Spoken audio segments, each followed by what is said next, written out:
Hi everyone, Michael from the Lateral Group here this morning. I'm with Ross Forbes, founder of Forbes Chatham Insurance and Tradeshaw. Hi Ross, how are things today? Good, Michael. Thanks for inviting me along. Really appreciate it. No worries, I appreciate your time. We're here today, Ross, to talk about how to grow your business. Now, traditionally there's an old cliche saying that there's only 4 ways to grow your business. Increase the number of customers that you have, increase the number of times those people transact with you, to increase the amount they spend with you each time they buy from you. And the 4th one is to reduce your operating expenses. Now, despite the fact that I'm an accountant, we're not going to talk about reducing your operating expenses because, let's be realistic, at the end of the day, there's only so much you can do in that regard, and often you can concentrate too heavily and impinge on your ability to actually grow the business by cost cutting. All right, so Ross, tell us a little bit about your business, how it started out. Well, we'll be going 30 years shortly, which is a episode in itself, I suppose, but it has been great. One of the things about business is I think you've got to enjoy it. So that's been something, and every year for those 30 years the business has grown. So it's got the track record, which is not second to none, but it's really, you can forecast ahead because you know every year that you're always going to get some growth. So the planning can come into your business for the first time, and you can start to budget ahead, not only in terms of budgeting for your expenses, but more so budgeting for your sales and marketing in other areas.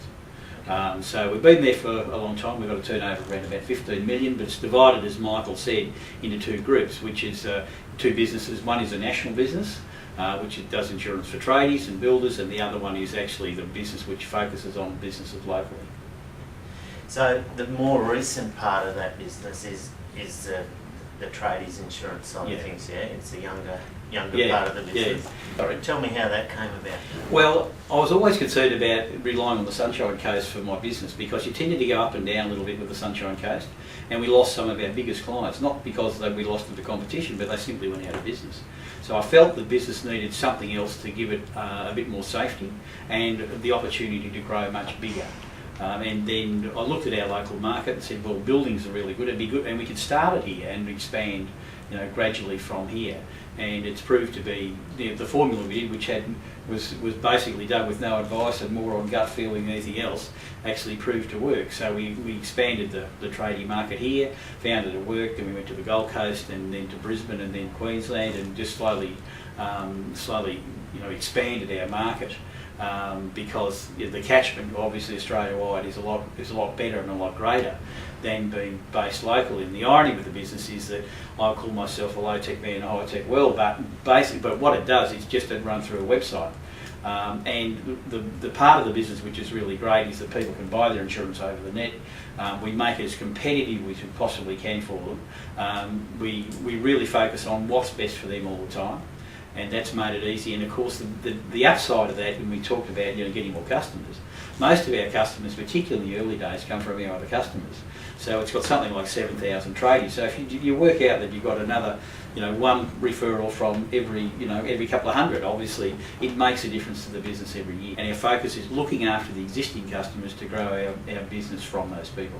So what I get out of that from a sales perspective is, rather than spending a fortune on mainstream advertising, your focus now is on delivering a quality product through the right channel, which is web-based. Yes. Because let's be honest, tradies don't, like a lot of us, don't have a lot of time, and particularly during business hours. So the referral aspect is really one of the key components to growing that part of your business. Is that what I'm hearing? Yeah, word of mouth is really important because if you've done a good deal for them, the tradie business works really well because they're on site, they're all having lunch together or whatever it might be, having a smoko or whatever, and someone who say $50 tells someone else they say $50. I also got to say that we do have a fairly substantial marketing budget, and that is basically a lot of that's around digital marketing these days, because we also feel that marketing is not only about getting new customers, but keeping your name in front of the existing ones as well. Sure. All right, so getting all those leads, even early on, and even as we sit here today, I no doubt the phones are ringing back at work, getting the leads is one thing, Yes. right? Spending your marketing dollars in order to get those leads is no doubt an important part of the process. But I guess it's fair to say you need to have some sort of sales process from that point forward to get those, in either side of the business really, to get those to convert to actual sales. Can you enlighten us a little bit? Absolutely. Actually, it's one of the joys I can actually tell people a little bit about it, because the two businesses work completely different in sales. Then on the trade show side of things, we actually have a sales system in place, and the sales system, and we had professional people come in and train our staff, and they were going pretty well, we thought, and we had someone, and so there's a real process in place, and people are helped through the process with the sale. So it's not so much a sale, but a helping them through the process of buying our product. So it's a real different process. But to give you some idea, our sales figures after the training went up something like 50%. On the other side of things, it's a completely different story, because I really get that's more of a relationship business. People who own businesses tend to be in the business. If they sell their business, we want the opportunity to do the insurance for the people who buy their business. So we really get in touch with the client in those sort of businesses. We go and visit them as often as we can. We go through their insurance requirements every year, and it's a different process because it's a lot more personalised. Actually, I call it getting yourself out of the road.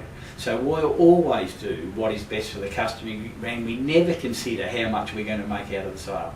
It's not in our operation, and we know that if we make enough sales, the money will turn up. So it's not how much money we need to make, but it's how many sales we need to make. And they are different processes. So your staff will concentrate, and they'll see people not as a money-making exercise, but they'll actually see people as real people, and they get that they're actually there to help them, and they know that they'll be looked after. And so it's a different process. Sorry. It's a really good point you make, though, about not focusing on, I guess, the bottom line, in other words, how much money you need to make from a sale, but in knowing that if you sell a given product, or as is the case with ourselves, a service, that there's an inbuilt margin in there. Yeah. Knowing that in advance, and then going, well, what I need to do is just sell lots of those, and then the bottom line will appear.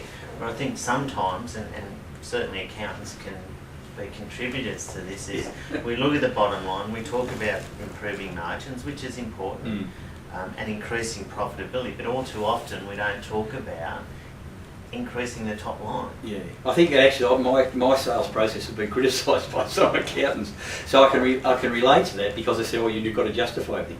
But you've also got to understand that the staff we've got and the infrastructure we've got around the sales process, we could handle another couple of thousand more clients without changing that. So if we get to those levels, we might look at changing it then. And that's because, sorry to interrupt you, but I imagine that's because everyone knows what that process is, what the steps in the chain. Yeah. And it all gets systemised, and they become better and better and better at it. So we can handle more people without imposing on the cost. So, and then it all becomes, it just becomes extra income. And the advantage of having extra income, and like I'm not sort of bragging about our business, but we have no loans, we have no overdrafts, we have nothing, and we work purely on our own cash, because we can make decisions in relation to how we want to spend that money without having to meet some commitment to somebody else. And it does free the business up to do what it can do. So if something comes along, we have to spend a fair amount of money on a specific event for marketing or whatever, we have the choice whether we want to do that or not. So there's some real freedom in that. People that may be watching this little discussion might be thinking, well, wow, they've heard some big numbers kicked around. This is a fairly substantial business, and let's face it is. Where you're at today, you've probably, as you've just said, got the luxury to determine where you want to spend your cash. You do a lot in the digital arena. Is a smaller business any different to you? No, because I was small once. I mean, it is a matter of really trusting yourself as well. I mean, backing yourself. I mean, one thing I'd say to any small business, if you really got, you think you've got what it takes, have a run at it. I mean, and don't be frightened to invest in your own business. In summary then, if we were to try and break this down to, I'm sorry to put you on the spot, but maybe your top 5 tips around increasing your sales volume. I always say my top tip is always get yourself out of the road.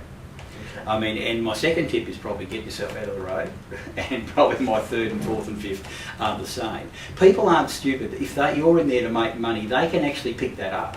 Yeah. They can see that this guy's in it for him and he's not in it for me.